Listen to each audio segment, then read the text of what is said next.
Hare Krishna, Krishna Krishna, Hare Hare, Hare Rama, Rama Rama, Hare Hare. Om Nilachala Nivasaya, Nityaya Paramatmane, Balabhadra Subhadrabhyam, Jagannadhaya Te Namaha, Jagannadhaya Te Namaha, Jagannadhaya Te Namaha. Namo Vishnupadaya Krishna Krishnaya Bhutale Srimate Bhaktivedanta Swami Nityananda. Namaste Saraswati Deve Gaurani Prasarane Nirvishesha Punyadi Vasyati Jadane. Srila Prabhupada ki jai, Srila Gurudev ki jai. Hare Krishna. ఈ రోజు ఆదివారం సత్సంగానికి చేసిన భక్తులందరికీ శ్రీ గొల్లపూడి జగన్నాథ మందిరం వారి తరఫున సాదర ఆహ్వానం పలుకుతున్నాము. హరే కృష్ణ. సో ఈ రోజు మనం చర్చించుకోబోయే టాపిక్ ఏంటంటే, సాధారణంగా ఆదివారం అంటే భాగవతం క్లాస్ చెప్పమని చెప్పేసి అంటారు. బట్ ఈ రోజు ఏంటంటే జగన్నాథ రథయాత్ర సమీపిస్తున్నందువల్ల ఈ రోజు జగన్నాథ లీలల గురించి, రథయాత్ర యొక్క విశిష్టత గురించి మనం కాసేపు చర్చించుకోవడానికి ప్రయత్నిద్దాం. నేను కాస్త చెప్పడానికి ప్రయత్నిస్తాను. అందరూ వచ్చేసారా? ఇంకా బయట ఎవరైనా ఉన్నారా?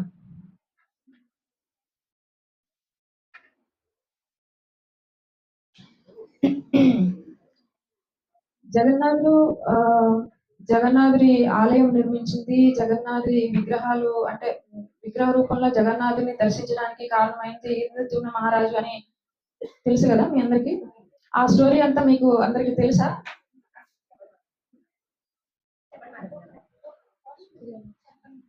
ఆలయం నిర్మించాలని అనిపించడానికి కలిగిన కారణము, దాని యొక్క వృత్తాంతం అడుగుతున్నాను. ఎంతమందికి తెలుసు? తెలిస్తే ఏం తెలుసో చెప్పండి. చేతులు ఎత్తిన వాళ్ళు చెప్పాలి. చేతులు ఎత్తలా ఊరుకోకూడదు. ఏం తెలుసో చెప్పాలి. ఎవరికి తెలీదా? తెలుసా తెలీదా చెప్పండి. మనకు టైం ఎందుకు వేస్ట్ చేయడం.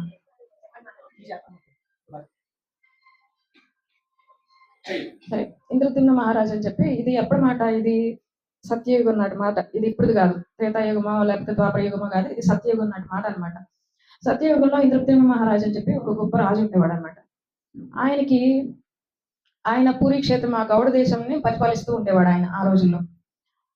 అక్కడ నీలమాధవుడు వెలిసి ఉన్నాడు. ఆయన అందరినీ చక్కగా దర్శనమిస్తున్నాడు, ఆయన అందరినీ కరుణిస్తున్నాడు అని చెప్పేసి ఆయనకి తెలుస్తుంది అనమాట. అయితే ఆయన ఎప్పుడు దర్శించుకోలేదు నీలమాధవుడిని. అందుకని ఇంద్రద్యుమ్న మహారాజుకి నీలమాధవుని చూడాలని చెప్పేసి కోరిక కలుగుతుంది. అయితే ఆయన ఎక్కడ ఉన్నాడో ఆయనకు తెలియదు, రహస్యంగా ఉంటాడు. కొంతమందికే దర్శనం ఇస్తున్నాడు. ఆయన గురించి చాలా విన్నాడు. ఆయన దర్శనం చేసుకోవాలని చెప్పేసి కోరిక కలుగుతుంది అనమాట. అందుకని ఆయన మంత్రి అయిన విద్యాపతిని పిలిపించి అడుగుతాడు అనమాట, నాకు నీలమాధవుని దర్శనం చేసుకోవాలని చెప్పేసి కోరికగా ఉంది విద్యాపతి, నువ్వు ఆయన ఎక్కడ ఉన్నాడో తెలుసుకున్నా, నాకు దర్శనం చేయించే అని చెప్పేసి విద్యాపతిని పంపిస్తాడు. విద్యాపతి ఏం చేస్తాడు, ఆయన కొంచెం వాకప్ చేసి ఎవరికి తెలుసు నీలమాధవుడి జాడ ఎక్కడ ఉన్నాడు, ఆయన అడ్రస్ ఎక్కడ తెలుస్తుంది, ఎవరి దగ్గర తెలుస్తుంది అని వాకప్ చేసుకుంటాడు. విశ్వావసు అని చెప్పేసి ఒక సవర జాతికి చెందిన అర్చన చేసేవాళ్ళు, పూజారులు అనమాట. అతను విశ్వాసు అనమాట. ఆ విశ్వావసు రోజు ఈ నీలమాధవుని సేవిస్తున్నాడని తెలుసుకుంటాడు అనమాట. సో అలా వెతుకుంటూ వెళ్ళి విశ్వావసు దగ్గరికి వెళ్తూ ఆయన విశ్వావసు యొక్క కూతుర్ని ప్రేమించి పెళ్లి చేసుకుంటాడు. ఎవరు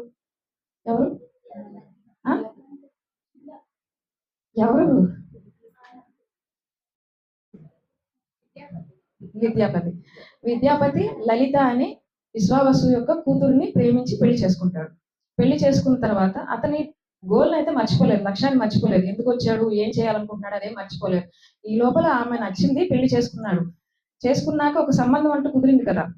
సో మామగారి దగ్గరికి వెళ్ళి, నేను నీలమాధవుని దర్శనం చేసుకోవాలనుకుంటున్నాను అని చెప్పేసి ఒక ప్రస్తావన చేస్తాడనమాట. అల్లుడు కదా, కాదనలేడు.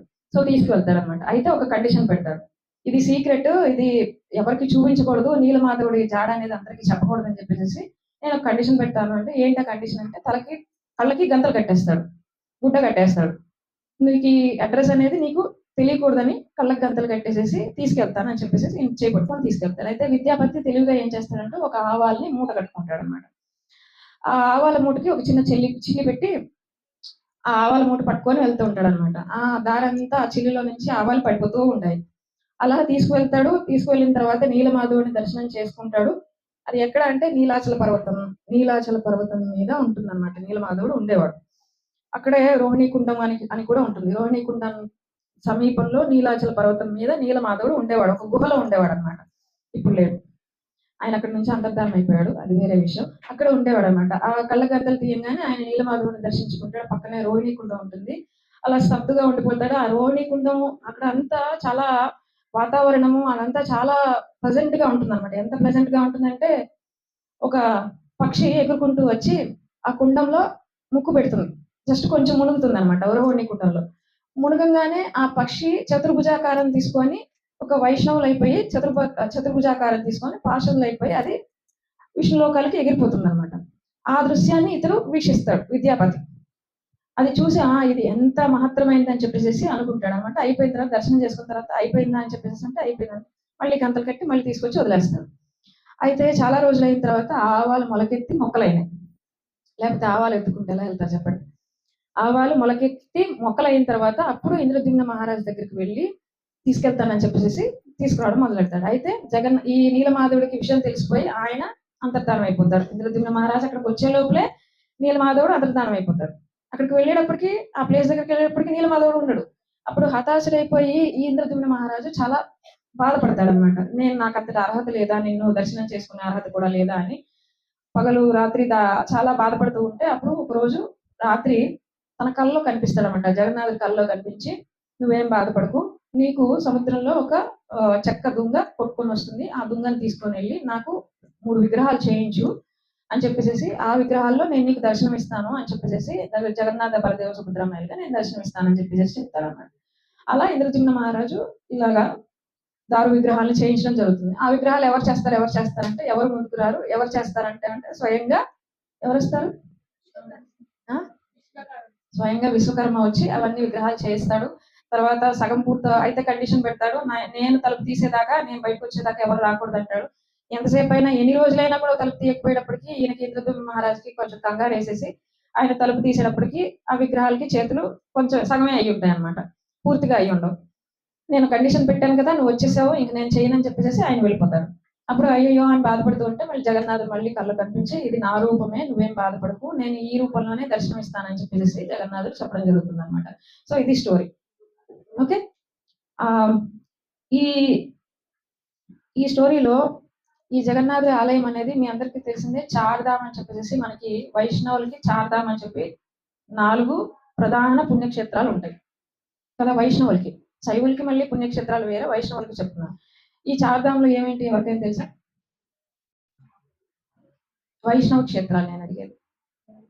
వైష్ణవులకి చార్ధామ్ అంటే ఏంటి? ఉత్తర భారతదేశంలో బద్రీనాథ్, పశ్చిమాన ద్వారక, తూర్పు పూరి, దక్షిణాన రామేశ్వరం. సో ఇది చార్ధామ్, 4 క్షేత్రాలు. అలాగే మీరు బద్రీనాథ్ తీసుకుంటే అది సత్యయుగం నాటి మాట. బద్రీనాథ్ సత్యయుగంలో ఏంటి యుగధర్మం ఏంటి? తపస్సు. అందుకని సత్యయుగం నాటి బద్రీనాథ్ ఆ క్షేత్రానికి సత్యయుగంలో అంత ఇంపార్టెన్స్ అనమాట. తర్వాత త్రేతాయుగంలో రామేశ్వరం, తర్వాత ద్వాపర యుగంలో ద్వారక, కలియుగానికి క్షేత్రం ఏంటంటే మెయిన్ క్షేత్రం ఏంటంటే పూరి క్షేత్రం అనమాట. అది కలియుగంలో అందరిని ఉద్ధరించడం కోసం వెలిసాడనమాట పూరి క్షేత్రంలో జగన్నాథుడు అనేవాడు. ఈ పూరి క్షేత్రానికి ఎందుకంత విశిష్టత అంటే ప్రపంచంలో ఈ విశ్వంలో ఎక్కడా లేనట్టు కల్పవృక్షం కేవలం అమరావతిలో ఉంటుంది కదా. కల్పవృక్షం అమరావతిలో మాత్రమే ఉంటుంది. అంటే ఇంద్రసభలో ఉంటుంది.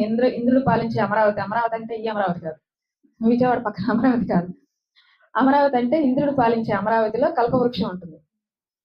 పూరిలో కూడా ఒక కల్పవృక్షం ఉంది. తెలుసా అందరికి? ఎవరికైనా తెలుసా? పూరిలో కల్పవృక్షం ఉంది. ఆ కల్పవృక్షానికి పూరి జగన్నాథుడి దర్శనం చేసుకోవడానికి వెళ్ళిన వాళ్ళు కల్పవృక్షానికి కూడా దర్శనం చేసుకొని నమస్కారం చేసుకొని ప్రణామం చేసుకొని వస్తారనమాట. అదే కాదు చాలా చాలా ఆలయాలు ఉన్నాయి. అక్కడ లేని ఆలయాలు అంటూ లేవు. పూరి జగన్నాథుడి క్షేత్రంలో విశ్వనాథుడు ఉన్నాడు, గణేశుడు ఉన్నాడు, హనుమంతుడు ఉన్నాడు, నరసింహస్వామి ఉన్నారు. ఇంకా చెప్పాలంటే జగన్నాథ క్షేత్రానికి ఓనర్ ఎవరంటే లక్ష్మీదేవి, మహాలక్ష్మి. ఆవిడ ఓనర్ అన్నమాట. ఆవిడ దగ్గర పర్మిషన్ తీసుకుంటే ఏమీ జరగదు. అందుకే శ్రీక్షేత్రం అని కూడా పేరు. అన్నక్షేత్రము, పురుషోత్తమ క్షేత్రము, శ్రీ క్షేత్రం అని కూడా అంటారు కదా. శ్రీక్షేత్రం అంటే మహాలక్ష్మీదేవి యొక్క పాలనలో జరిగేదన్నమాట. అంటే ఆఖరికి జగన్నాథ్ కూడా పర్మిషన్ తీసుకుని ఏమైనా చెయ్యాలి. ఆవిడే స్వయంగా వంట చేస్తుందంట. జగన్నాథుడి ప్రసాదం ఏదైతే ఉందో మహాప్రసాదం, ఆ నైవేద్యం ఆవిడ తయారు చేస్తేనే జగన్నాథుడు స్వీకరిస్తాడన్నమాట. అంటే ఆవిడ రూపంలో ఆవిడ అనుమతిస్తేనే అక్కడ ప్రసాదం జరుగుతుందన్నమాట. ఇది ఎలా చెప్తున్నారండి అంటే దానికి ఒక చిన్న స్టోరీ ఉంది. ఏంటంటే ఒకసారి లక్ష్మీదేవి అందరినీ కటాక్షిస్తూ ఉంటుంది కదా. ఆవిడకేం తారతమ్యాలు లేవు. ఒకసారి ఏమైతుందంటే ఒక చండాలుడి ఇంట్లో నుంచి లోపలికెళ్ళి బయటకు వస్తూ ఉంటుందన్నమాట. అప్పుడు జగన్నాథుడు, బలదేవుడు ఇద్దరు విహారానికి వస్తారు. ఆ లక్ష్మీదేవి అలా చండాలుడి ఇంట్లో నుంచి బయటికి రావడం చూసి, చిచి ఏంటిది ఈవిడికి శుచి శుభ్రత లేని వాళ్ళ ఇంట్లోకి వెళ్ళొస్తుంది. లేదు నేను ఇలాంటి ఆవిడ చేస్తే నేను ఆ వంటను తినడం ఏంటని చెప్పేసి ఇదంతా లీల. మీరు మళ్ళీ లిటరల్ గా తీసుకోకండి. అంటే ఆవిడ యొక్క వైశిష్ట్యాన్ని తెలపడం కోసం జరిగే లీల అన్నమాట. బలదేవుడు అంటాడు, లేదు లేదు ఇలాంటి శుచి శుభ్రత పాటించిన వాళ్ళని ఇంట్లో ఉంచడం నాకు కుదరదు. ఆవిడని ఇంట్లో నుంచి పంపించేయి అంటాడు. పాపం జగన్నాథుడు చాలా చెప్పి చూస్తాడు. అన్నయ్య ఏం మాట్లాడుతున్నావు? ఆవిడ లేకపోతే ఇల్లు ఎలా గడుస్తుంది అంటే, లేదు లేదు ఎలాగోలా గడుస్తుంది. మాకు కావాలంటే ఇంకో వంట మనిషిని పెట్టుకుందాం మనం, పంపించేయి అంటారు. అంటే సరే అని చెప్పేసి ఆవిడని లక్ష్మి నువ్వు ఇలాగా శుచి శుభ్రత లేని వాళ్ళ ఇంటికి వెళ్ళొస్తున్నావు. లేదు అలాగా చేయకూడదు. నువ్వు తప్పు చేసావు. నువ్వు వెళ్ళిపోయి ఇక్కడ నుంచి ఇక్కడ ఉండొద్దు అని చెప్పేసి ఆ ఆలయం నుంచి పంపించేస్తాను. నువ్వు ఇంక ఉండకూడదు అని చెప్పి. అలా ఉందని చెప్పి ఆవిడ సరేనని వెళ్ళిపోతుంది అనమాట. వెళ్ళిపోయిన తర్వాత మరుసటి రోజు వాళ్ళకి రోజు పొద్దున్నే నిద్ర లేపేటప్పుడు సుప్రభాతం అయిన తర్వాత భోగా నివేదన జరగాలి కదా. ఎంతసేపు వెయిట్ చేసినా నైవేద్యం రాదు. ఎంతసేపు వెయిట్ చేసినా నైవేద్యం రావట్లేదు. ఇప్పుడు జగన్నాథుడు, బలదేవుడు ఇంకా రావట్లేదేంటి ఇంకా రావట్లేదని పూజారి దగ్గరికి వెళ్ళి ఏంటి ఇంకా నైవేద్యం రాలేదంటే అక్కడ నేను వెళ్ళి తెలుసుకొని వస్తానని చెప్పి వెళ్తే అక్కడ అక్కడ వంట సామాగ్రి, అక్కడ వంటశాల ఉంటుంది కదా. ఆ వంటశాలలో ఏ సామాగ్రి ఉండదు. పప్పు, ఉప్పు ఏమి ఉండవు. కూరగాయలు ఏమి ఉండవు. అంతా ఖాళీ. ఇదేంటిది అంతా ఖాళీ అని చెప్పి మళ్ళీ వెళ్ళి జగన్నాథుడి దగ్గరికి వెళ్ళి రిపోర్టింగ్ ఇస్తారన్నమాట. స్వామి ఏం లేదు, వంటశాలలో మొత్తం ఖాళీగా ఉంది అని, నిన్ననే బోర్డుతుంది, మరి ఈ రోజు చూసేటప్పటికి ఏం లేదు ఖాళీగా ఉంది అని చెప్పేసి అంటాడు. అదేంటి సరే ఖాళీగా ఉంది, నువ్వు బయటికి వెళ్ళి ఏమైనా తీసుకురా, నాకు ఆకలేస్తుంది, మా అన్నయ్యకి ఆకలేస్తుంది, తొందరగా వెళ్ళి తీసుకురాను. సరే ఇప్పుడే వెళ్ళొస్తానని చెప్పేసి ఊర్లోకి వెళ్తాడన్నమాట. ఎక్కడైనా ఎవరైనా బ్రాహ్మణుల దగ్గర ఉంటుందేమో అని చెప్పేసి వాళ్ళని జగన్నాథుడికి నైవేద్యం చేయాలని చెప్పేసి వాళ్ళ ఇంటికి వెళ్తే ఎవరి దగ్గర దొరకదు. ఎవరి దగ్గర ఇవ్వనంటే ఏదో మొత్తానికి ఆ టైంలో ఎవరి దగ్గర నుంచి వాళ్ళకి సామాగ్రి లభ్యం కాదనమాట. ఎంత తిరిగినా బ్రాహ్మణుల దగ్గరికి వెళ్తారు, వైశ్యుల దగ్గరికి వెళ్తారు, అందరి దగ్గరికి వెళ్తారు, షాపుల దగ్గరికి వెళ్ళినా ఎవరి దగ్గర సామాగ్రి అనేది దొరకదు. తర్వాత ఇంక తిరిగి ఇంకా స్వామి దొరకట్లేదు అని చెప్పేసి అంటే, ఇట్లా కాదు నీ వల్ల కావట్లేదు, మేమే ఏదో ఒకటి చూసుకుంటామని వాళ్ళిద్దరు బయలుదేరుతారు. జగన్నాథ్, బలదేవుడు. మా పని ఏదో మా పుట్ట కదా మేమే చూసుకుంటాం అని చెప్పేసి వాళ్ళు బయలుదేరుతారు. చూస్తారు ఎవరి దగ్గరికి వెళ్ళినా కూడా వాళ్ళకి నైవేద్యం అంటే వాళ్ళకి ఆకలి తీరడానికి వాళ్ళకి ఆహారం దొరకదనమాట. సరే తిరిగి కనీసం నీళ్లు తాగుదాం అని చెప్పేసి బావి దగ్గరికి వెళ్తే బావిలో నీళ్లు ఉండవు. ఎవరి దగ్గర ఏమీ దొరకట్లేదు. చివరికి ఒక చోట శుచి శుభ్రత పాటించని కొంతమంది జనాలు కూర్చొని అక్కడ గుంపుగా ఉంటారనమాట. సరే ఆఖరి ప్రయత్నం వాళ్ళ దగ్గర చేద్దాం అని చెప్పేసి వాళ్ళ దగ్గరికి వెళ్ళి మాకు ఆకలేస్తోంది, కొంచెం ఆహారం ఇవ్వండి అంటే, అయ్యో అలాగే అని చెప్పేసి అయితే మేము స్నానం చేయలేదు, మేము పళ్ళు తోముకోలేదు, పర్లేదా అని చెప్పి అంటారు. ఏదో ఒకటి పర్లేదు మాకేదో పెట్టండి, మాకు ఆకలేస్తుంది అంటారు. సరే అని చెప్పేసి వాళ్ళు లోపలికి వెళ్ళి ఆహారం సిద్ధం చేయడం మొదలు పెడతారన్నమాట. మంచి వాసనలు వస్తూ ఉంటాయి. ఆహారం తయారవుతోంది, మంచి వాసనలు వస్తున్నాయి. అబ్బా ఎంత గుమగుమలాడుతూ వాసనలు వస్తున్నాయి, ఎవరు చేస్తున్నారు వంట అని చెప్పి లోపలికి వెళ్ళి చూస్తే అక్కడ స్వయంగా లక్ష్మీదేవి వంట చేస్తూ ఉందన్నమాట.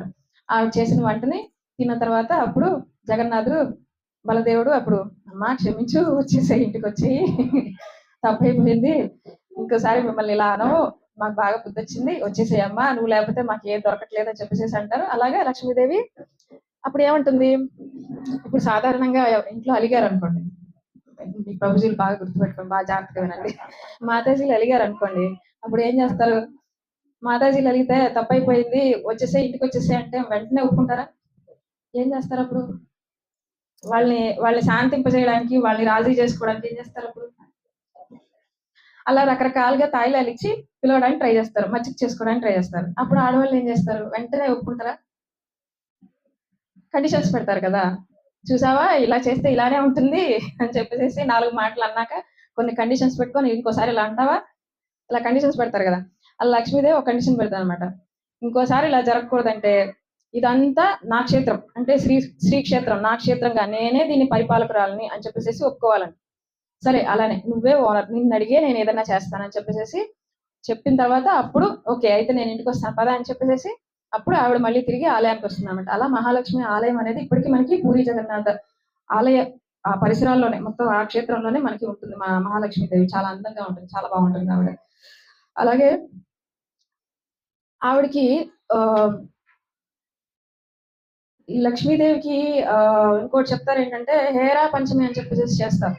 రథయాత్ర స్వామి రథయాత్ర అంటే నేను చెప్పాను కదా ఇందాక లక్ష్మీదేవి పర్మిషన్ లేకుండా జగన్నాథుడు బయటకి కదలకూడదని చెప్పి. అలా జగన్నాథుడు సంవత్సరానికి 2 సార్లు బయటకొస్తాడు. ఆలయం వదిలి 2 సార్లు బయటకొస్తాడు. ఒకటి స్నానయాత్రకి, రెండవది రథయాత్రకి. ఒకసారి గడప దాకా వస్తాడు లోకి అని చెప్పేసి ఒక నియమం ఉంది కదా!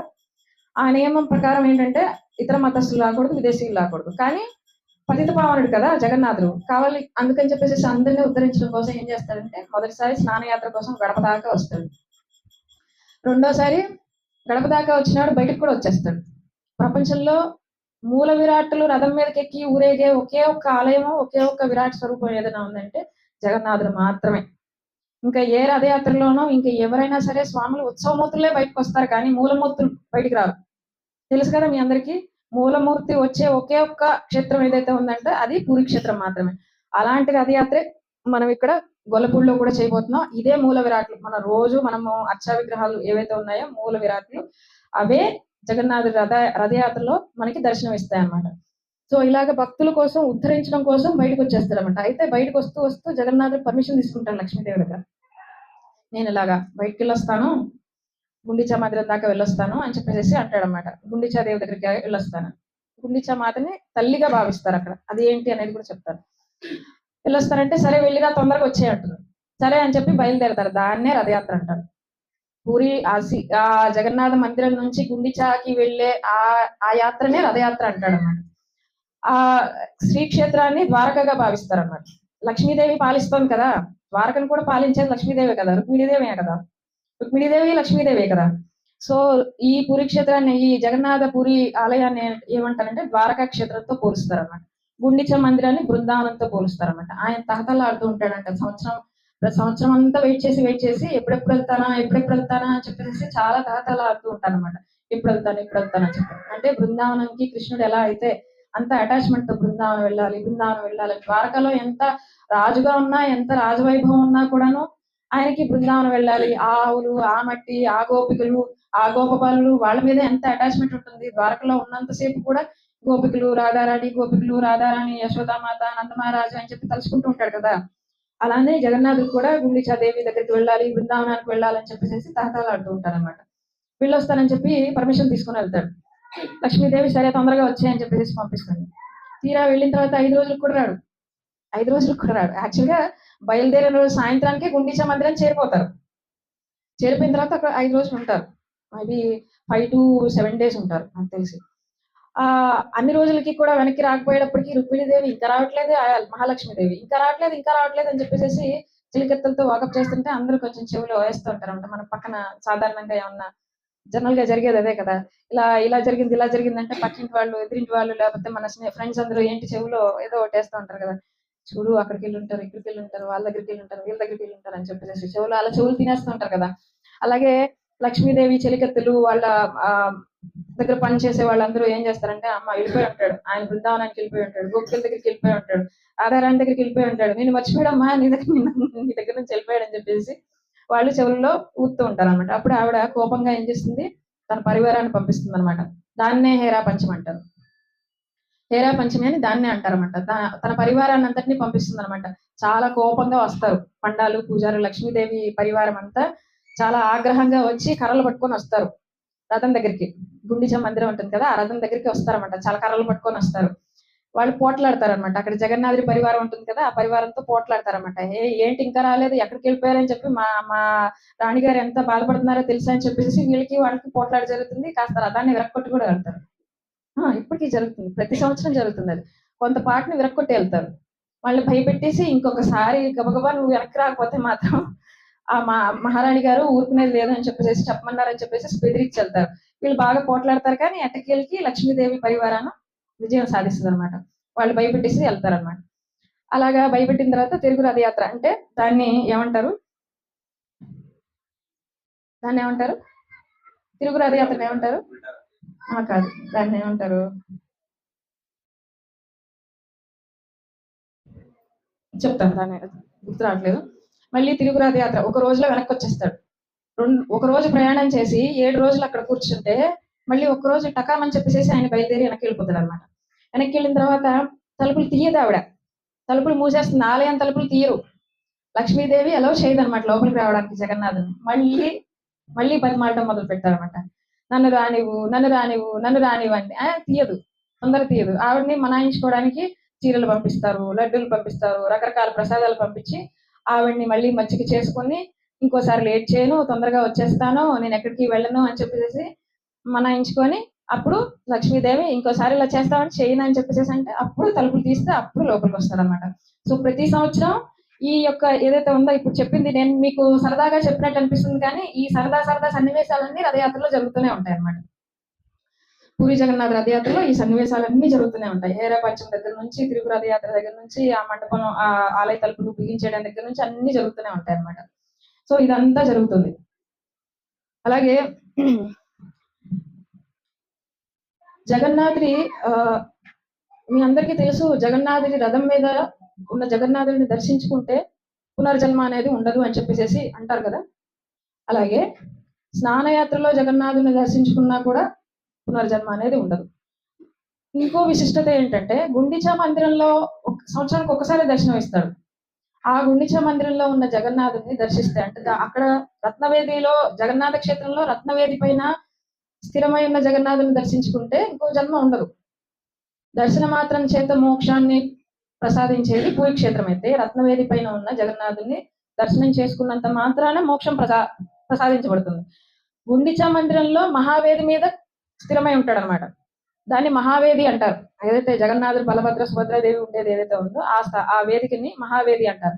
మహావేది మీద ఉన్న జగన్నాథ బలదేవ సుభద్రామాయల్ని దర్శనం చేసుకుంటే కనుక 10,000 సార్లు జగన్నాథుడి ఆలయంలో జగన్నాథుని దర్శనం చేసుకున్న భాగ్యం లభిస్తుందంట. దీనికి 10,000 టైమ్స్ ఎక్కువ అనమాట. గుండిచా మందిరంలో మహావేదిపై ఉన్న జగన్నాథుని దర్శించుకుంటే అంత ఫలితం ఉంటుంది. అయితే అందరికీ జగన్నాథుని రథయాత్ర వెళ్ళాలని చెప్పేసి కోరికగా ఉంటుంది, కానీ అందరం పూరి వెళ్ళలేం కదా. అందరికీ అంత భాగ్యం అయితే ఉండదు. అక్కడ చాలా మంది జనాలు ఉంటారు. అంటే మీరు అక్కడ రథం లాగక్కర్లేదు, మీరు అక్కడ నుంచుంటే చాలు, మిమ్మల్ని రథం లాక్కుంటూ వెళ్తుంది అనమాట. నుంచోండి, మీ డెస్టినేషన్ కి మిమ్మల్ని పంపించేస్తాడు అనమాట జగన్నాథుడు. జస్ట్ అలా నుంచోండి, కాకపోతే కొంచెం కాళ్ళ చేతులకి దెబ్బలు తగలచ్చు, అది వేరే విషయం. బట్ ప్రభుపాదుల దయ వల్ల పూరి జగన్నాథ్లో జరిగే రథయాత్ర లాంటి రథయాత్ర ప్రపంచం నలుమూలల్లో జరుపుకునే అవకాశం ప్రభుపాదుల దయ వల్ల మనకి లభిస్తోంది అనమాట. పూరిలో మాత్రం ప్రభుపాదులకి ముందు మహాప్రభు అతని చైతన్య మహాప్రభు టైంలో కూడా రథయాత్ర జరిగేది. ఆ రథయాత్ర కూడా పూరిలో మాత్రమే జరిగేది, ఇంకెక్కడ జరిగేది కాదు. కానీ ప్రభుపాదుల వారు మొట్టమొదటిసారిగా రథయాత్రని అన్ని చోట్ల జరుపుకోండి అని చెప్పేసి ఆదేశాన్ని ఇచ్చారనమాట. ప్రభుపాదుల ఆదేశం మేరకు ప్రపంచం నలుమూలలా కూడా రథయాత్ర జరుగుతుంది. మన గొల్లపూడిలో కూడా ఇప్పటికి 4 సార్లు, ఇది 4వసారి, 3 సార్లు జరుపుకున్నాం. ఇప్పుడు 4వసారి రథయాత్ర జరుపుకునే అవకాశం మనకి లభిస్తుంది.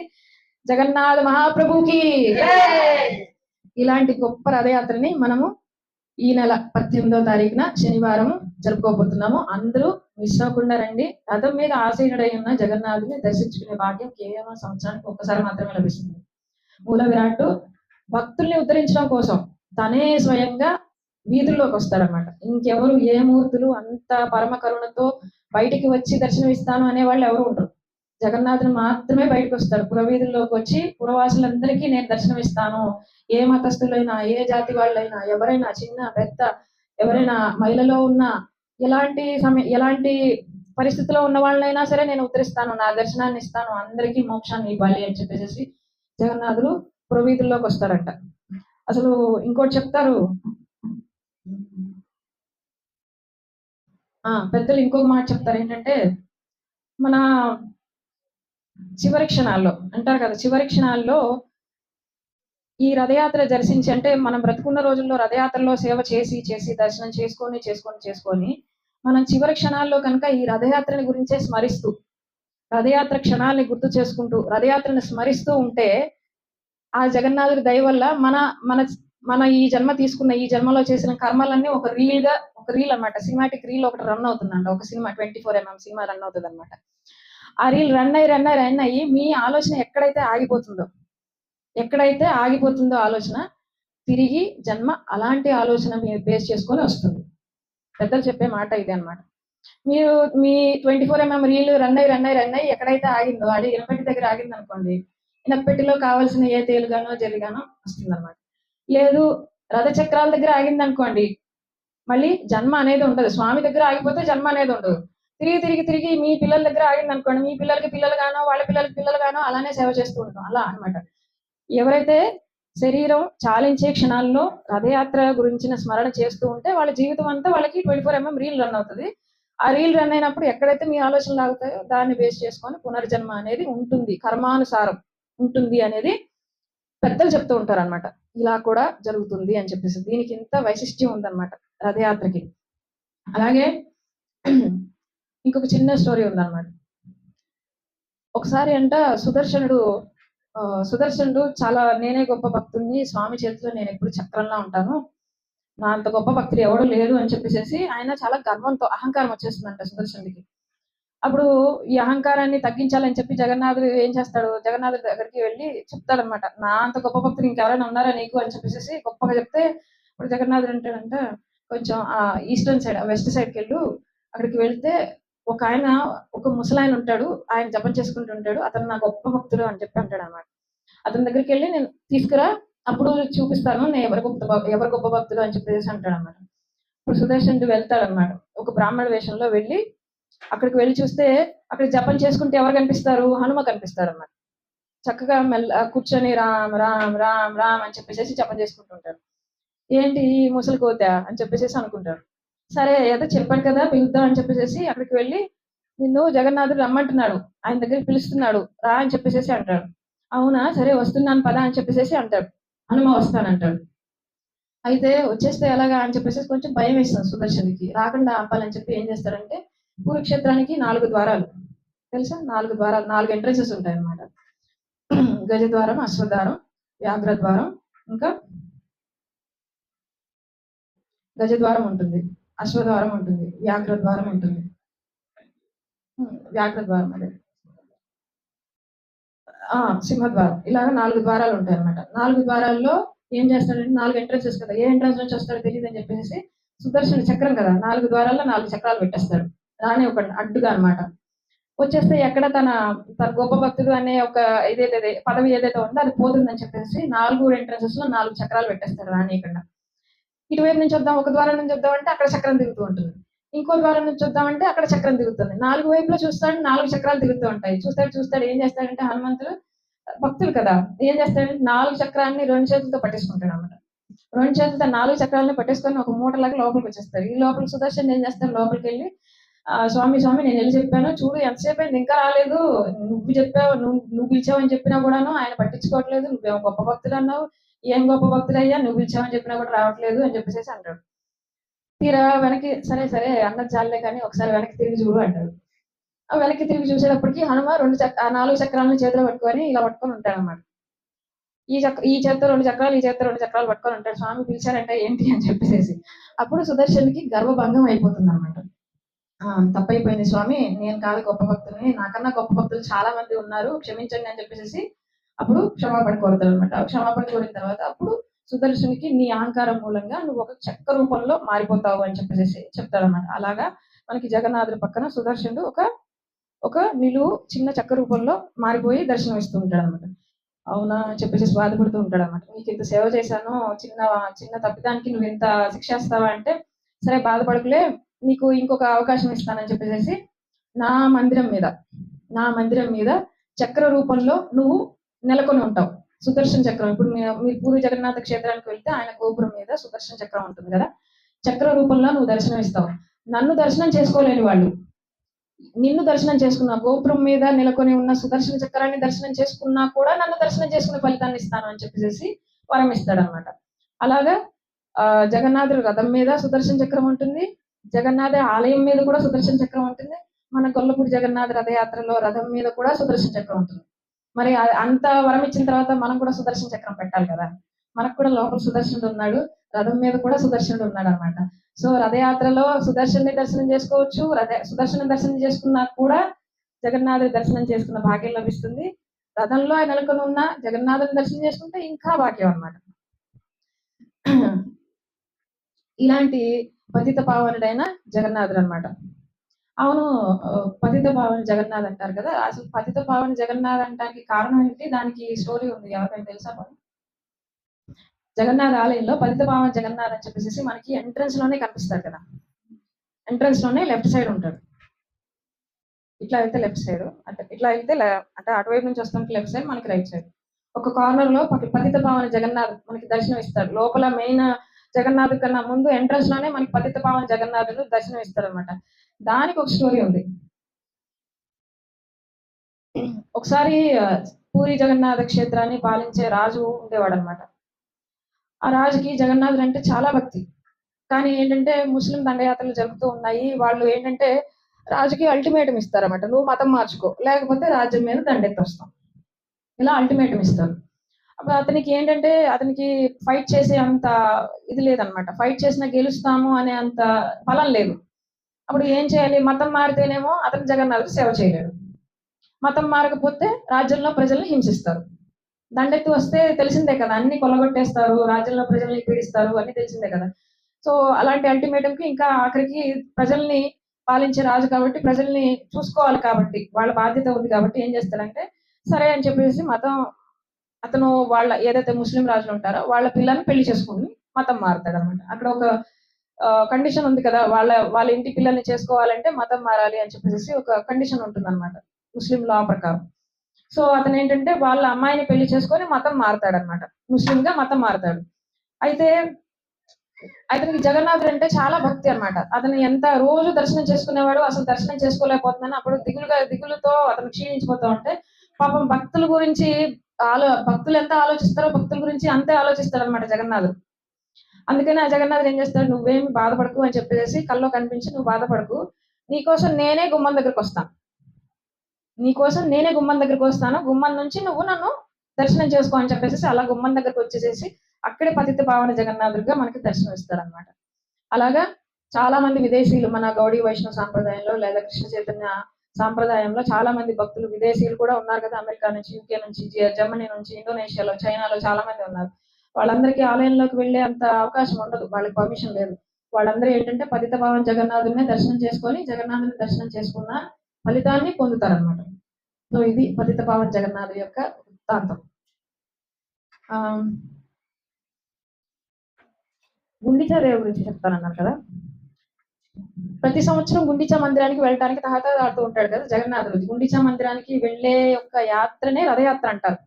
ద్వారక నుంచి కృష్ణుడు అట్టహాసంగా బయలుదేరతారు కదా! అట్టహాసంగా. ఎందుకంటే ఆయన అక్కడ రాజు. కిరీటం ధరించుకొని రథం మీద తన పరివార జనంతో అట్టహాసంగా రాజ వైభవాన్ని అంతటిని చూపించుకుంటూ రథయాత్రతో బయలుదేరతాడు గుండిచా మందిరానికి. అయితే గుండిచా మందిరానికి సమీపించంగానే ఏంటంటే రథం ఎక్కాలి. చక్కగా ఊగుతూ పహండి అని చెప్పేసి అంటారన్నమాట. జగన్నాథుడు ఊగుతూ వస్తాడు. చాలా తహతహలాడుతూ ఉంటాడని చెప్పాను కదా! ఎగురుతూ వస్తాడన్నమాట. ఊపుతూ వస్తాడు. పండాలని అడుగుతారన్నమాట. ఒక ఆయన అడిగారన్నమాట, ఎందుకు జగన్నాథుడు అలా ఊగుతూ వస్తాడు, మీరు ఊపుతారా అంటే ఒక పండ అన్నారన్నమాట. మర్యాదగా మాట్లాడు, మేము జగన్నాథుని ఊపం. ఆయన ఊగుతూ ఉంటే ఆయన్ని కంట్రోల్ చేస్తూ ఉంటాం అంతే. ఆయన ఊగిపోతూ ఉంటాడు, మేము ఆయన ఊపము, మేము కంట్రోల్ చేస్తూ ఉంటాం. ఎక్కడ పడిపోతాడో అని చెప్పేసి మేము కంట్రోల్ చేస్తాం, మేమే ఊపం అని చెప్పేసి అంటారనమాట. అలాగే ఆయన ఎగురుతూ రథం దగ్గరికి వస్తాడనమాట. ఒక పెద్ద కిరీటం పెట్టుకొని వస్తాడు కదా! ఆ కిరీటం తహియా పెట్టుకొని ఒక కిరీటం పెట్టుకొని వస్తాడనమాట. అయితే రథం దగ్గరికి వచ్చిన తర్వాత ఎంత ట్రై చేసినా కూడా రథం ఎక్కడు జగన్నాథుడు. మీరు ఎప్పుడైనా రథయాత్ర వీడియోస్ కానీ అది లైవ్ టెలికాస్ట్ చేస్తారు కదా! లైవ్ టెలికాస్ట్ లో చూడండి. ఎంత ట్రై చేసినా ఒక పావు గంట అయినా అరగంట అయినా ఆయన రథం ఎక్కడు తొందరగా. ఏంటి ఎక్కట్లేదు అని చెప్పేసి చూస్తూ ఉంటే ఒక పండ వచ్చేసేసి ఆ మొత్తం తహియాని ఆ ముకుట్ని ఏదైతే ఉందో లాగి చింపేసేసి అవతల పడేసిన తర్వాత అప్పుడు ఆయన రథం ఎక్కుతాడు. దానికి కారణం ఏం చెప్తారంటే, రాజుగా ఆయన ద్వారకలో ఉంటాడు. కానీ బృందావనంలో ఆయన కేవలం గోపాలుడు. ఆయనకి చాలా నిరాడంబరంగా ఉండటం అంటే ఇష్టం. బృందావనంలో రాజు కాదు. బృందావనంలో గోపాలుడు మాత్రమే. గోపాలుడుగా వెళ్ళడం మాత్రమే ఆయనకిష్టం. అందుకని చెప్పేసి ఆయన ఆ లీల చేస్తాడంట. ఆ లీల చేసిన తర్వాత అప్పుడు పైకెక్కుతాడనమాట రథం మీదకి. అదొకటి సన్నివేశం ఉంటుంది. ఇంకా అలా గుండిచా మందిరానికి వెళ్ళడానికి కారణం ఏంటంటే, ఇంద్రద్యుమ్న మహారాజు ఇంకా వాళ్ళ సతీమణి వాళ్ళిద్దరూ టెంపుల్ కన్స్ట్రక్షన్ అంతా అయిపోయింది, మందిర నిర్మాణం అయిపోయింది, ప్రతిష్ట అయిపోయింది, అంతా అయిపోయిన తర్వాత వాళ్ళ సేవలకి జగన్నాథుడు చాలా మెచ్చుకొని ఇంద్రద్యుమ్న మహారాజుకి నేను చాలా సంతోషంగా ఉన్నాను, మీకేం వరం కావాలో కోరుకో అంటాడు. నాకేం అవసరం లేదు, నేను చాలా సంతోషంగా ఉన్నాను అంటాడు. లేదు నేను సంతోషంగా ఉన్నాను, నన్ను సంతోష పెట్టావు కాబట్టి ఏదన్నా వరం కోరుకో అంటే 3 వరాలు అడుగుతాడు. 3 వరాలు అడుగుతాడు. ఆ 3 వరాలు ఎవరికైనా తెలుసా?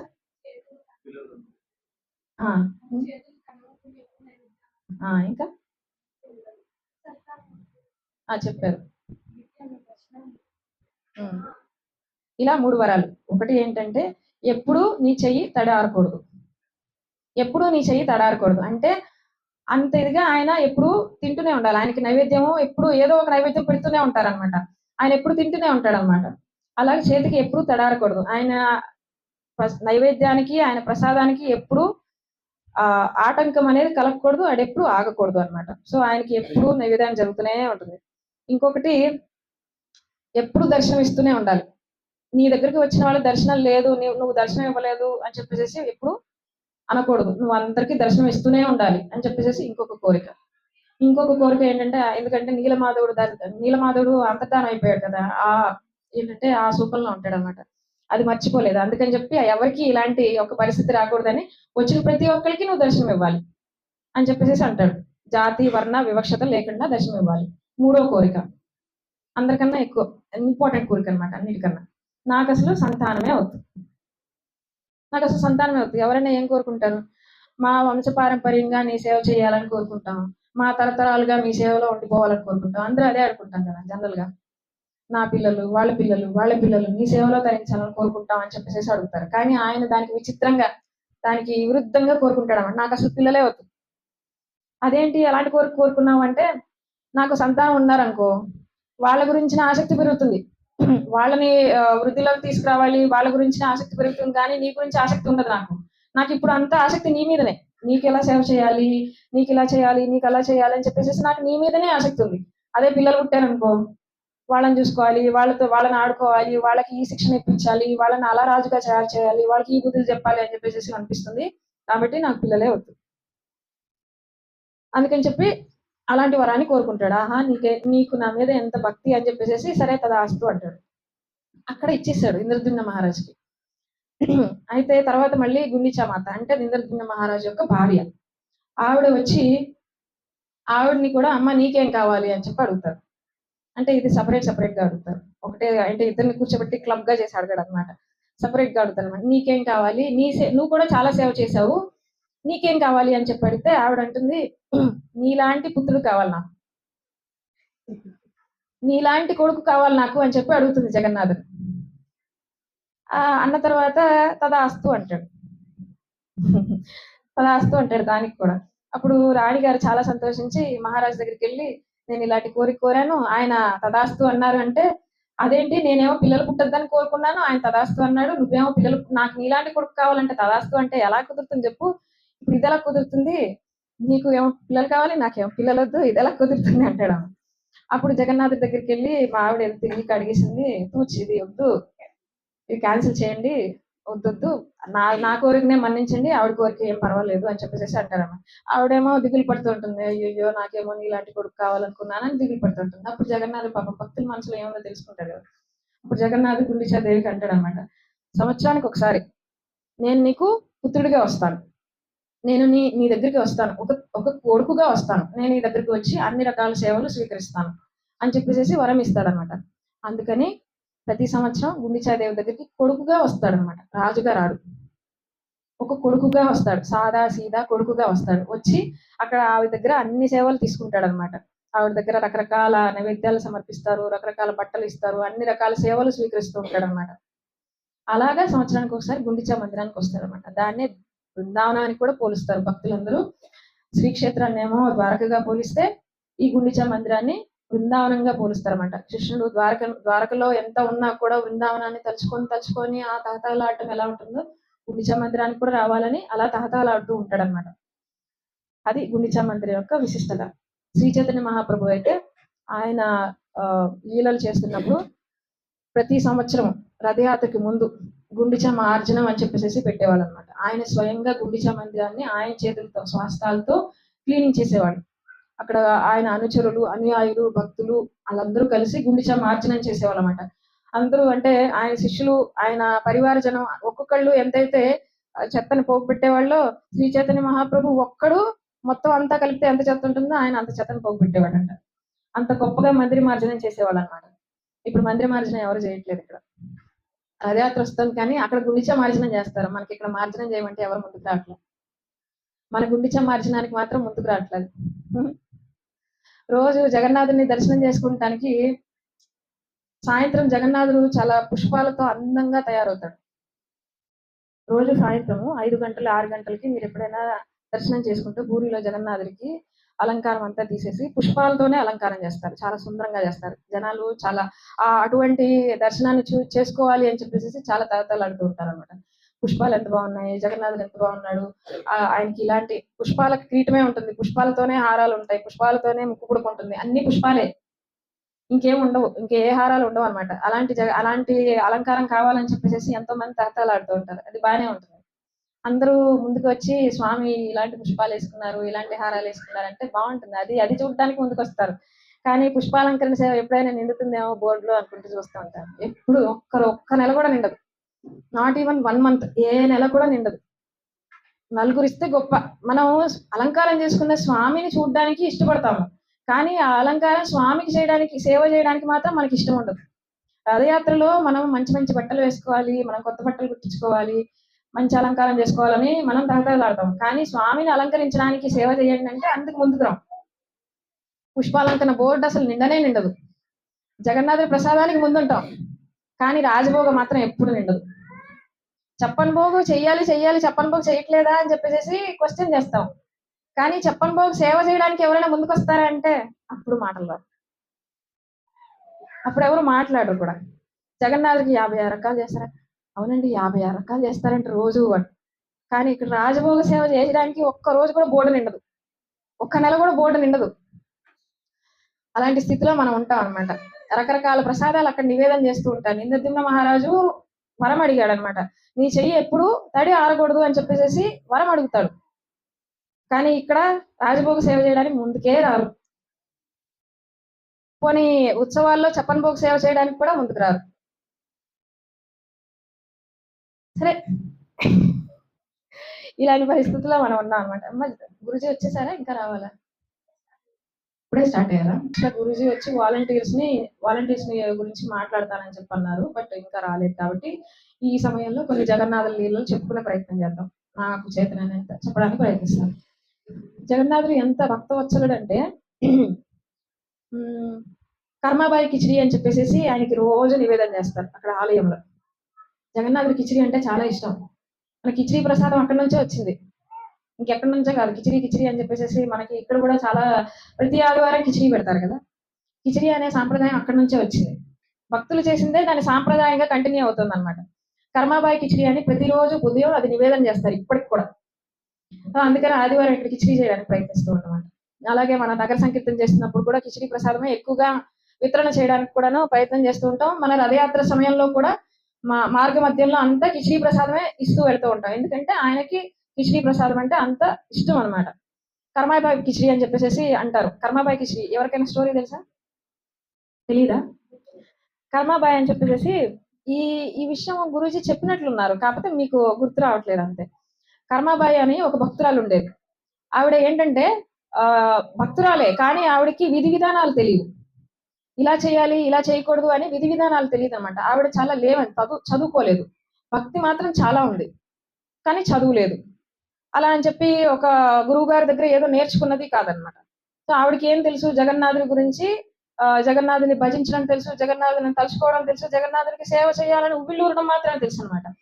సో ఆవిడేమనుకుంటుంది, చూస్తుంది ఎప్పుడు చూసినా జగన్నాథుడి స్వీట్లే పెడుతున్నారే, ఆ స్వీట్లు అంటారు, ఈ స్వీట్లు అంటారు, ఎప్పుడు చూసినా స్వీట్లే పెడుతున్నారు జగన్నాథుడికి, నేను కిచిడి పెడతాను అని చెప్పి ఆవిడ ఏం చేస్తుందంటే ఆవిడ కిచిడి తయారు చేస్తుంది అనమాట. ఆ కిచిడి ఎలా తయారు చేస్తుంది, పొద్దున్న పాప రాత్రి నిద్రపోయి లేవంగానే ఆయనకి ఏదో ఒకటి ఎప్పుడు చూసినా స్వీట్లే పెడుతున్నారు, నేను హాట్ పెడతానని చెప్పి కిచిడి తయారు చేస్తానని రోజు పొద్దున్నే ఆవిడ స్నానం చేయదు, పళ్ళు తోమదు, ఏమీ లేకుండానే కిచిడి తయారు చేస్తుంది అనమాట. మనకి పెసరపప్పుతో చేస్తారు, అక్కడ పొట్టు పెసరపప్పుతో చేస్తారనమాట. కర్మాబాయి కిచిడిలో ఏంటంటే పొట్టు పెసరపప్పు వాడతారు. అందులో పెద్దగా కూరగాయ ముక్కలు కూడా ఏముండవు, చాలా సింపుల్ గా ఉంటుంది అనమాట. అది ఆవిడ అంత ధనవంతురాలు కూడా ఏం కాదు, అందుకని అందులో అన్ని కూరగాయలు లేకపోతే ఆ మసాలా దినుసులు అవి కూడా ఉండవు అనమాట. కాస్త ఆ పెసరపప్పు బియ్యం వేసేసి కొంచెం మిరియాల పొడి వేసేసి ఆవిడ తయారు చేసేస్తుంది అనమాట. పెద్ద గిరిటలు కూడా ఏం లేవు, వేపలతో పళ్ళు తోముకుంటూ ఉంటుంది, ఒక పక్కన పళ్ళు తోముకుంటూ ఉంటుంది, ఒక పక్కన కిచిడి వండేస్తూ ఉంటుంది, మధ్యలో తిప్పాలనుకుంటే తోముకుంటున్న వేపలకి ఇంకో పక్క ఉంటుంది కదా, అదే ఇంకో పక్క తిప్పేస్తూ ఉంటుంది అనమాట. మీకు అలా అనిపిస్తుంది, కానీ జగన్నాథుడికి అదే ఇష్టం. ఆయనకి ఏంటంటే పద్ధతి కాదు, ప్రేమ చూస్తాడనమాట. మీరు మీరు అలా దీన్ని ఆదర్శంగా తీసుకొని నేను కూడా అలానే చేస్తాను అనకండి. అలాంటి భక్తులు కూడా ఉన్నారు, కాబట్టి ముందే చెప్తున్నాను, హోల్డ్ యువర్ థాట్స్, అలానే ఉండండి. సో అలా చేస్తున్నాడు, అదే వేపలతో తిప్పేసుకుంటూ చేస్తుంది అనమాట. తీసుకొచ్చి ఆ కిచిడి చేసిన తర్వాత ఆ జగన్నాథ అయిపోయింది రా తిను, బలదేవ్ అయిపోయింది రా తిను అని చెప్పి అనగానే వాళ్ళు చక్కగా వచ్చేసి కూర్చొని ఆ కిచిడి తినేసి వెళ్ళిపోతా ఉన్నారనమాట. అది రోజు ఇలా జరుగుతోంది. ఒకసారి ఏం చేస్తారంటే ఈవిడ ఇళ్ళనే వేపలతో తిప్పుతూ ఉంటే ఒక పక్కన వెళ్తూ ఒక మంచి తపస్సు చేసుకుంటున్న ఒక బ్రాహ్మణుడు అటు వెళ్తున్నాడు అనమాట. వెళ్తూ ఈవిడ ఇట్లా చేస్తుంది ఏంటి అని చెప్పేసి, ఏం చేస్తుంది ఈవిడ అని చూస్తాడు, అదే వేపలతో తిప్పడం చూస్తాడు అనమాట.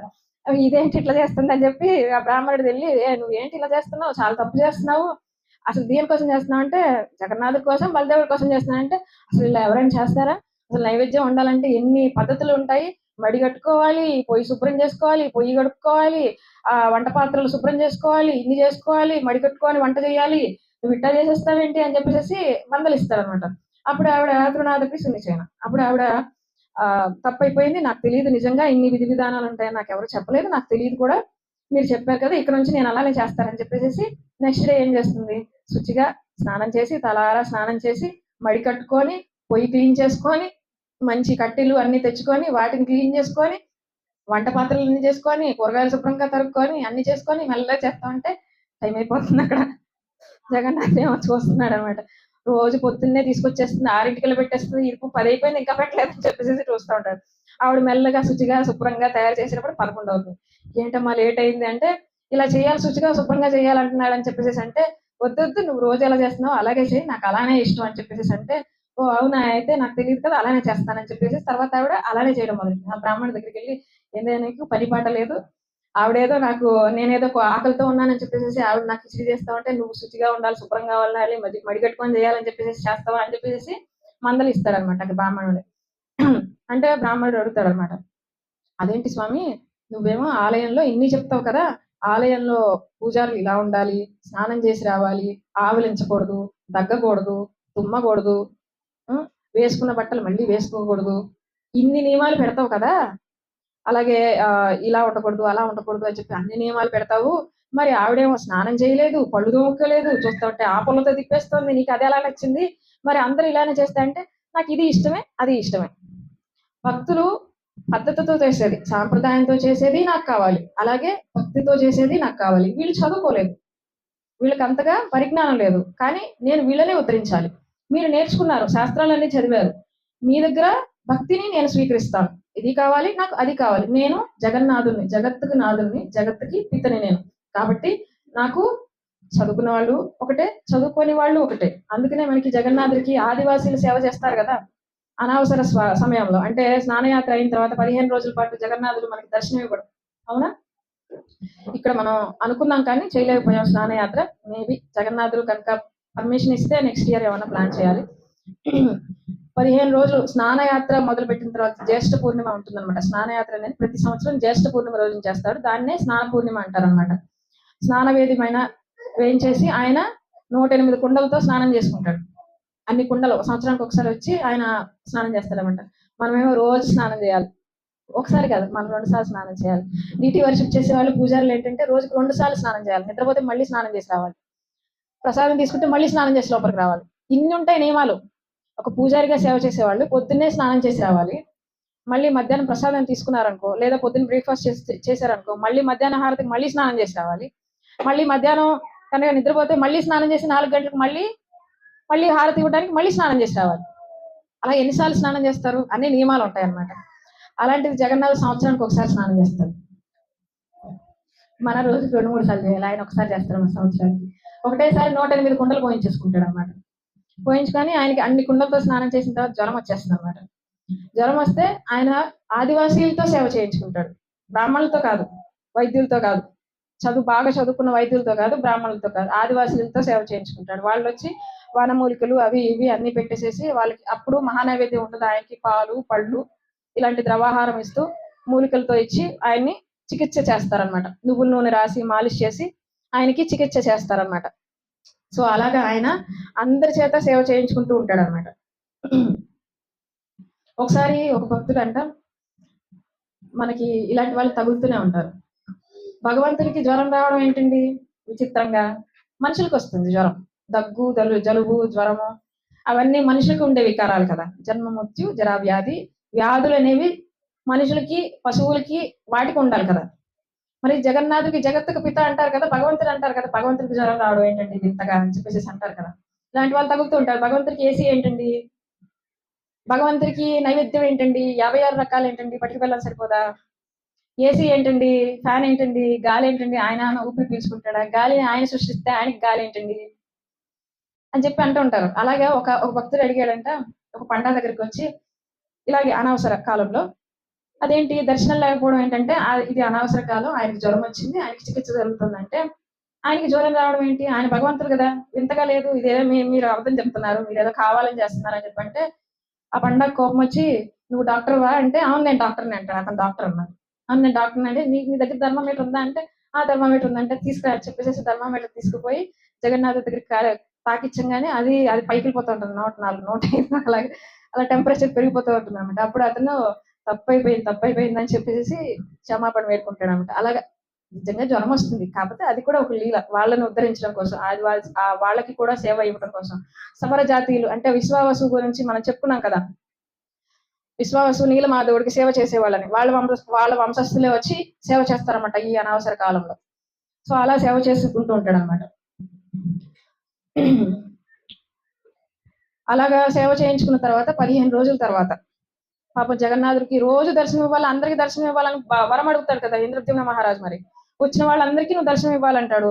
మరి 15 రోజులు దర్శనం ఇవ్వలేదు, అయ్యయ్యో ఇంకా మన భక్తులు ఎంత బాధపడుతున్నారు అని చెప్పేసి చాలా బాధతోనూ అంత అలంకారం చేసుకొని మళ్ళీ నా భక్తులను ఎప్పుడు చూస్తామా అని చెప్పేసి చాలా ఉత్సాహంతో బయటకు వస్తాడనమాట రథయాత్ర రోజున. ఊగుతూ నా భక్తులకి మళ్ళీ దర్శనం ఇవ్వాలి అని చెప్పేసి పహండి ఉత్సవం దాన్ని అంటారనమాట. ఊగుతూ వస్తాడనమాట, దాన్ని పహండి అంటారనమాట. సో అలాంటి జగన్నాథుడు అనమాట. ఇంకా కర్మబాయి గురించి చెప్పాను కదా.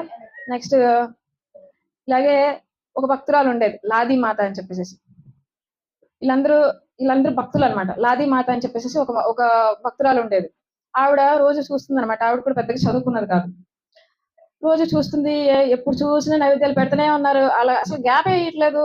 ఒక 56, ఇంకో 56, ఒక 56 అవ్వగానే ఇంకొక 56 రెడీగా ఉంటాయి. ఎప్పుడు చూసినా పెడుతూనే ఉన్నారు. పాపం జగన్నాథుడికి కడుపు నొప్పి వస్తుందేమో అనుకుంటారు. ఒక ఆవిడేమో ఎప్పుడు స్వీట్లే పెట్టారు, హాట్ పెట్టరా అని చెప్పి కిచిడి చేసింది. ఇంకొక ఆవిడేమో ఇన్ని స్వీట్లు ఇన్ని నైవేద్యాలు పెట్టేస్తున్నారు, ఆయన కడుపు నొప్పి వచ్చేస్తుందేమో అని ఇంకొక ఆవిడ ఫీల్ అయిపోయి ఏం చేస్తుంది, కాదు కడుపు నొప్పి వస్తుంది, అజీర్తి చేస్తుంది అని చెప్పేసి ఆవిడ ఏం చేస్తుంది, వేపాకు చూర్ణం చేస్తుంది. వేపాకు చూర్ణం చేసి, నేను జగన్నాథుడికి కడుపు నొప్పి రాకూడదని చెప్పి వేపాకు చూర్ణం తీసుకొని వచ్చి, జగన్నాథ నీకు కడుపు నొప్పి వస్తుంది, ఇన్ని నైవేద్యాలు అన్ని తినేస్తున్నావు నువ్వు, ఈ వేపాకు తిను, కడుపులో పురుగులు పట్టకుండా ఉంటుంది, అజీర్తి చేయకుండా ఉంటుంది, మంచి డైజెషన్ అవుతుంది అని చెప్పేసి రోజు వేపాకు చూర్ణాన్ని తీసుకొచ్చి పెడతా ఉందన్నమాట. కొంచెం ఇంత చూర్ణం చేసి తీసుకొని వస్తుంది అనమాట, కప్పేసుకొని తీసుకొస్తుంది. రోజు అలా చేస్తూ ఉంది. అయితే పండాలు గమనిస్తూ ఉన్నారు. రోజు ఆవిడ ఏదో కప్పుకొని తీసుకొస్తుంది దాచిపెట్టుకొని. ఏంటని చెప్పి ఒక రోజు ఆపి అడుగుతారు అనమాట. ఏంటని చెప్పేసి ఆపితే, ఏంటో తీసుకెళ్తున్నావు ఆగు అని చెప్పేసి అంటే, లేదు ఏం లేదు అంటే, లేదు ఏదో తీసుకెళ్తున్నావు రోజు చూపించు అని చెప్పేసి గదమాయించినప్పటికీ ఆవిడ సరేనని చూపిస్తుంది అనమాట. ఇది వేపాకు చూర్ణము అని చెప్పేసి మా అబ్బాయికి పెట్టడం కోసం తీసుకెళ్తున్నానంట. మీ అబ్బాయా? ఎక్కడ? మీ అబ్బాయి ఎవరు? ఎక్కడ ఉన్నాడంటే లోపల ఉన్నాడు. లోపల ఉన్నాడా? ఎవరు మీ అబ్బాయి చెప్పు అంటే, నల్లగా ఉంటాడు, పెద్ద పెద్ద కళ్ళేసుకొని ఉంటాడు. ఒక అతనేమో నల్లగా ఉంటాడు. ఇంత పెద్ద ముఖం, పెద్ద పెద్ద కళ్ళేసుకొని ఉంటాడు. ఇంకో ఆయనేమో తెల్లగా ఉంటాడు. ఆయనకి కూడా పెద్ద పెద్ద కళ్ళేసుకొని ఉంటాడు అని చెప్పేసేసి అంటుందన్నమాట. అంటే ఏంటి జగన్నాథుడా? జగన్నాథ్, బలదేవుడు నీ నీ నీ కొడుకులా అంటే, అవును నా పిల్లలే వాళ్ళు. వాళ్ళు రోజు తిని వాళ్ళు అన్ని నైవేద్యాలు తింటూ ఉంటారు కదా! రకరకాల పదార్థాలు తినేసి వాళ్ళకి కడుపు నొప్పి వస్తుంది. అందుకని వాళ్ళకి వేపాకు చూర్ణాన్ని తీసుకొస్తున్నాను. ఇది తింటే వాళ్ళకి కడుపు నొప్పి రాదంట.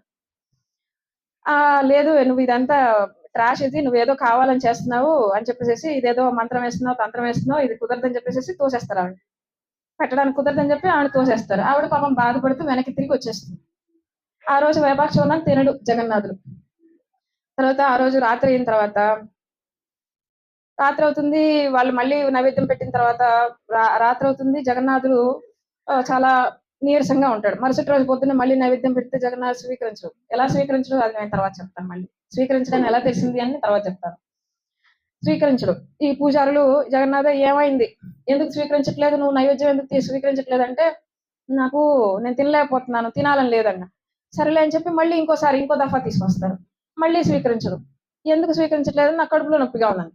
అదేంటి కడుపులో నొప్పిగా ఉంది అంటావు అని చెప్పేసి అంటారు. సరే ఏదో ఒకటి కొంచెం ద్రవ పదార్థాలు ఇస్తారు. అయినా సరే స్వీకరించడు అలానే ఉంటాడు.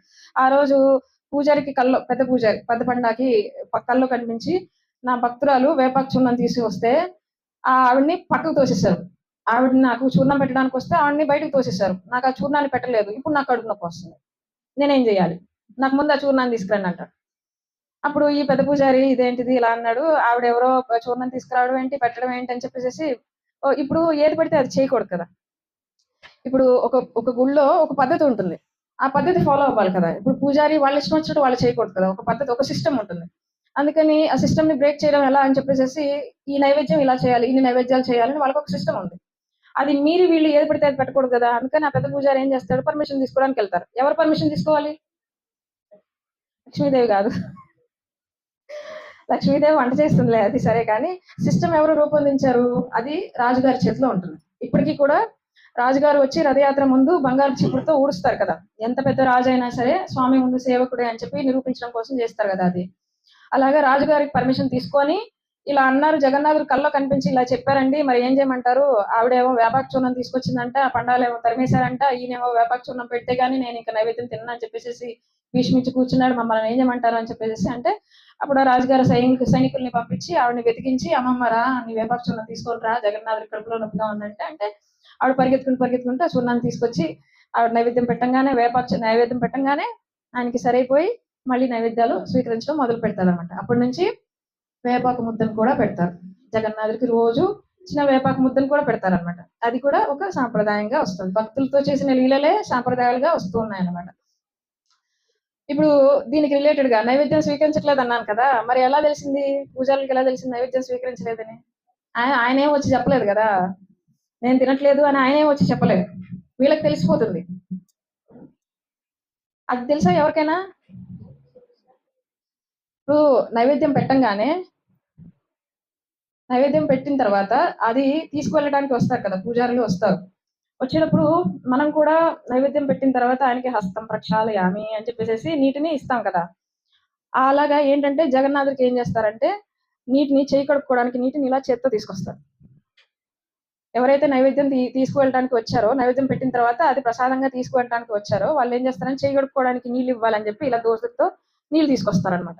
నీళ్ళు తీసుకొచ్చి జగన్నాథుడి ముందు ఇలా చూపించగానే ఆ నీళ్ళల్లో జగన్నాథుడి బింబం కనుక ప్రతిబింబం కనుక కనిపిస్తే జగన్నాథుడు నైవేద్యాన్ని స్వీకరించాడు. ఆ ప్రతిబింబం నీళ్ళల్లో కనిపించలేదా ఆ రోజు ఆ నైవేద్యాన్ని జగన్నాథుడు స్వీకరించలేదు. స్వీకరించకపోతే అన్ని మళ్ళీ పడేసి మళ్ళీ ఫ్రెష్ గా చేసుకొస్తారు. కొన్నిసార్లు జరిగింది ఇలాంటి సన్నివేశాలు కూడా జరిగాయి అనమాట. ఇలా జరిగిందే చెప్పిందనమాట. ఇలాగా వేపాకు ముద్ద జరిగింది అన్నా కదా! ఇలా ఇలా ఇలా నీళ్లు తీసుకెళ్లి చూపిస్తే ఆయన బింబం కనిపించలేదు. 2 సార్లు, 3 సార్లు ఆయన బింబం కనిపించలేదు. అప్పుడు ప్రశ్నిస్తారన్నమాట. అడుగుతారు. పండాలకు ప్రశ్నిస్తే ఆయన అలా సమాధానం చెప్తారు. ఇప్పటికీ జరుగుతుంది. ఇప్పటికీ ఆ ప్రథ అలానే కొనసాగుతుందన్నమాట. నైవేద్యం పెట్టిన తర్వాత పూజారులు టైం అయిపోయిన తర్వాత ఇంత టైం పెట్టాలనుకుంటారు కదా! ఆ టైం అయిపోయిన తర్వాత చెయ్యి కడుక్కోవడానికి ఇలా నీళ్లు చూపించంగానే ఆ నీళ్లలో కనుక జగన్నాథుడి ప్రతిబింబం కనుక కనిపిస్తే జగన్నాథుడు ఆ నైవేద్యం స్వీకరించాడు. లేదంటే లేదు. అది తీసుకెళ్ళి పడేసి మళ్ళీ ఫ్రెష్‌గా చేసుకొస్తారు. ఇప్పటికీ ఆ ప్రథ అలానే కొనసాగుతుందన్నమాట. సో అదొక విచిత్రం జగన్నాథుడికి ప్రసాదంలో, అంత విశిష్టమైన జగన్నాథుడి ప్రసాదం. మరి మన జగన్నాథుడి ప్రసాదం కూడా అంతే విశిష్టమైనది కదా, జగన్నాథుడికి రోజు పెడతాం. కానీ రాజభోగం మాత్రం ఎప్పుడు నిండదు. చెప్పని భోగ చేద్దామంటే సేవ చేయడానికి ఎవరు ముందుకు రారు. సరే కర్మాబాయి కిచిడి చేద్దామంటే దానికి కూడా పూర్తిగా సేవకులకు ముందుకు రాలేదు. కొన్ని కిచిడి ప్రసాదానికి కూడా పూర్తిగా ముందుకు రాలా. కొన్ని భక్తులకి ప్రసాదం చేయిద్దాము, నైవేద్యం పెడదాము, స్వామికి నైవేద్యం చేయించి ప్రసాదం పెడదామంటే దానికి కూడా జగన్నాథుడు కల్పించాలి వాళ్ళకి అవకాశం. అలా భక్తులకు కూడా తెలియాలన్నమాట. ఇక్కడ ఉన్న జగన్నాథుడికి అక్కడ ఉన్న జగన్నాథుడికి వ్యత్యాసం లేదు అని ఎవరైతే అనుకుంటారో వాళ్ళకి అప్పుడు హృదయంలో జగన్నాథుడు కల్పిస్తాడు అనమాట. ఇదేముందండి గొల్లపూడిలో అది కదా మెయిన్, ఇలా అనుకుంటే అది వ్యత్యాసంగానే ఉంటుంది. సో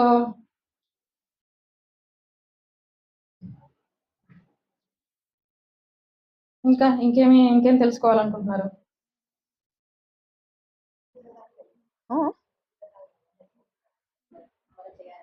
మీకు పాంప్లెట్ లో ఉన్నాయి, అది వచ్చారు దశావతారు వచ్చారు, చెప్తానండి. అలాగా జగన్నాథుడి లీలలు అనేకం అనమాట, అనేక లీలలు ఉన్నాయి. అంటే మీరు జగన్నాథుడిని ఏ విధంగా భావగ్రహి జనార్దన, మీరు పురుషోత్తముడు ఆయన భగవంతుడు అనుకుంటే భగవంతుల్లానే ఉంటాడు. ఆ భగవంతుడు కనుక ఆయన చాలా మందిని పట్టించుకోవాలి, చాలా పట్టించుకోవాలి, మీరంతా అని చెప్పేసి అనుకుంటారు. నేను నిన్ను పట్టించుకోవాల్సినంత అవసరం లేదు అని చెప్పేసి ఆయన అనుకుంటారు. మీరు భగవంతుడిగా అనుకుంటే నాకు చాలా పనులు ఉన్నాయి అనుకుంటాడు. అలా కాకుండా మీరు ఆయన పుత్రుడు గానో లేకపోతే ఆయన సోదరుడు గానో లేకపోతే ఆయన ఫ్రెండ్ గానో ట్రీట్ చేశారనుకోండి, ఆయన భావన కూడా అలానే ఉంటుంది అనమాట. ఒక ఫ్రెండ్ గా ట్రీట్ చేస్తే మీరు ఫ్రెండ్ గానో అన్ని ట్రీట్ చేయాలి. లేదు ఒక పిల్లవాడుగా నా పిల్లవాడు అని చెప్పేసి అనుకుంటే అప్పుడు ఆయనకి అన్ని చేయాలి. అన్నం పెట్టాలి, పాలు పెట్టాలి, ఆయనకి అప్పుడప్పుడు జ్వరం వస్తుంది చూపించాలి, ఆయన ట్రీట్మెంట్ చేయాలి, ఆయనకి రకరకాల నైవేద్యాలు వండి పెడుతూ ఉండాలి. ఆయనకి పిల్లిని చూస్తే భయం వేస్తుంది, ఎలుకని చూస్తే భయం వేస్తుంది, మెరుపులు మెరుస్తూ ఉంటే భయం వేస్తుంది, ఉరుముతూ ఉంటే ఆయన భయం వేస్తుంది అంటే కుదరదు. ఆయన పిల్లాడు అనుకుంటే ఇవన్నీ ఉంటాయి, భగవంతుడు అనుకుంటే ఇవే ఉండవు. భగవంతుడు అనుకున్నారా, ఆయన భగవంతుడు అండి, సర్వలోకాలని పాలించే అధిపతి ఆయన భగవంతుడు అని చెప్పేసి అనుకుంటే ఆ విశ్వంలో నువ్వు కూడా ఒక నలుసంత, నాకు కనిపించట్లేదు అనుకుంటాడు. అలాగే నువ్వు ఆయన చిన్నపిల్లాడుగా నా పుత్రుడు నా పిల్లవాడు అని చెప్పి అనుకుంటే నా పిల్లవాడు అని చెప్పి నువ్వు ఎంత వాత్సల్యం చూపిస్తున్నావో అంతే ఉంటుందన్నమాట. నా పిల్లాడికి నేను అలంకరించుకోవాలనుకుంటే పుష్పాలంకరణ గుర్తొస్తుంది, నా పిల్లాడికి నేను నైవేద్యం పెట్టాలనుకుంటే రాజభోగ సేవ గుర్తొస్తుంది, నా పిల్లాడికి కొత్త బట్టలు వెయ్యాలి, జన్మాష్టమికి వెయ్యాలి, లేకపోతే రథయాత్రకి స్నానపూర్ణిమ అంటే ఆయన బర్త్డే, ఆయన బర్త్డే, జగన్నాథుడి బర్త్డే. ఆ బర్త్డేకి కొత్త బట్టలు వేయాలి, రథయాత్ర రోజున ఆయన కొత్త బట్టలు చూసుకోవాలి అనుకుంటే కొత్త బట్టలు ఇవ్వాలనిపిస్తుంది. లేదు నేను మాత్రమే కొత్త బట్టలు వేసుకోవాలనుకుంటే ఇంకా మీ ఇష్టం అది. సో ఇలాగా అనేక లీలలు జరుగుతూ ఉన్నాయి. అలాగే మన గౌడీయ సంప్రదాయంలో శ్రీ చైతన్య మహాప్రభు పూరి క్షేత్రంలో సన్యాసం స్వీకరించిన తర్వాత దాదాపు 12 సంవత్సరాల పాటు పూరిలోనే ఉన్నారనమాట. పూరిలోనే ఆయన ఉన్నారు శ్రీ చైతన్య మహాప్రభు.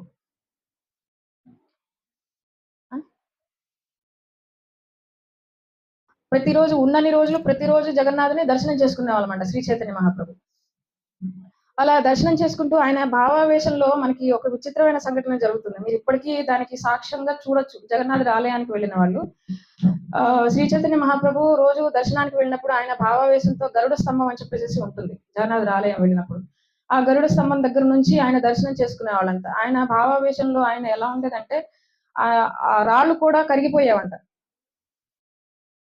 శ్రీ చైతన్య మహాప్రభు ఎక్కడైతే నుంచున్నారో ఆ రాళ్ళు కూడా కరిగిపోయావంట. ఇప్పటికీ ఆయన పాదముద్రలు ఆ రాళ్ళ మీద కనపడతాయి. అలాగే ఏ స్తంభానికి అయితే ఆయన ఆనుకొని అక్కడ జగన్నాథుని దర్శనం చేసుకునే వాళ్ళు ఆ చేతి ముద్రలు ఆ స్తంభం మీద పడిపోయి ఉంటాయి అనమాట. ఇప్పటికీ మనం దర్శనం చేసుకోవచ్చు. జగన్నాథుడి ఆలయానికి వెళ్ళినప్పుడు ఈ గరుడ స్తంభం దగ్గర ఆయన పాదముద్రలు ఇంకా ఆయన హస్తముద్రలు అనేవి మనకి కనిపిస్తూ ఉంటాయి. అలాగే ఆయన రథయాత్ర అప్పుడు చేసిన చాలా లీలలు మనకి చైతన్య చరితామృతంలో చాలా అందంగా వర్ణింపబడి ఉన్నాయి. అదంతా చాలా పెద్దది, వర్ణన చేస్తూ ఉంటే మనకు టైం సరిపోదు కాబట్టి దాని జోలికి వెళ్ళట్లేదు. సో ఇలాంటి విశిష్టమైన రథయాత్ర పూరిలోనే కాకుండా ప్రభుపాదుల దయ వల్ల ప్రపంచం మొత్తం మీద జరపబడుతోంది. అలాగే మన గొల్లపూడిలో కూడా చేస్తున్నాము. మన గొల్లపూడిలో ఇప్పటికి 4వసారి మన రథయాత్ర చేసుకునే భాగ్యం మనకి లభిస్తుంది. ఏడాదికి ఈ రథయాత్ర ఇంకా ఇంకా వైభవంగా చేసుకోవాలని చెప్పేసి జగన్నాథుని ప్రార్థిస్తాం. శ్రీ జగన్నాథ బలదేవ సుభద్రామాయికి